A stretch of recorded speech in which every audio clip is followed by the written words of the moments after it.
Today in Christianity, we find a movement that is a power movement. Now, God's power is great, and I don't want in any way to discount the very power of the living God, because our God is a great and mighty God and able to do mighty things. But He's also a God who works in the midst of suffering. And there's a balance to that message of the power of God to the sufferings of man. And He understands our sufferings. And what I've discovered, often His power is displayed in our sufferings. And the greatest times of revival often come when we suffer in our faith for Jesus Christ. I experienced one of the hardest times of my life a number of years ago. It was in 1988. I was going into Romania on a train. And as I was traveling in, we were stopped and I was taken off the train. I was interrogated. I was surrounded by about 12 soldiers, and oh, my heart just broke, and I had a big old pity party, just feeling sorry for myself. I thought, I may go to prison.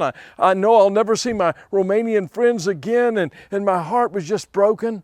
But then all of a sudden, something happened, and faith began to rise in my heart in that moment. And I realized something. I wasn't their prisoner. They were my prisoners. They had to stay with me. And so I just began to share the love of Jesus Christ with them. And I began to sing, and I began to share Jesus with them. And the presence of God filled my heart. The presence of God filled my life. And oh, it was such a sweet and wonderful time.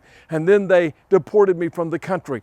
And whenever I got back to the West, there was a message that had been smuggled to me from Christians there in Romania. And the message simply said this, Sammy, remember the glory of God is manifest in suffering. Keep praying. Don't give up. Don't stop praying. And oh, it's so true.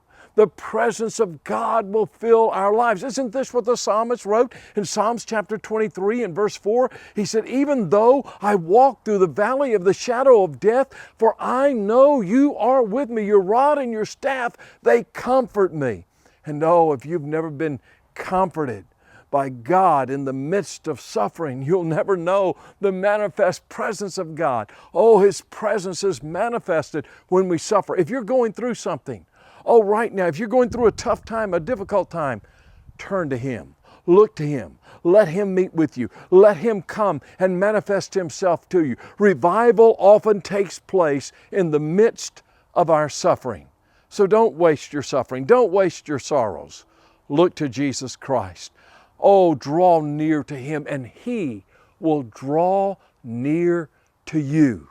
That's the promise of the Word of God. Let His manifest presence fill you in the midst of your suffering.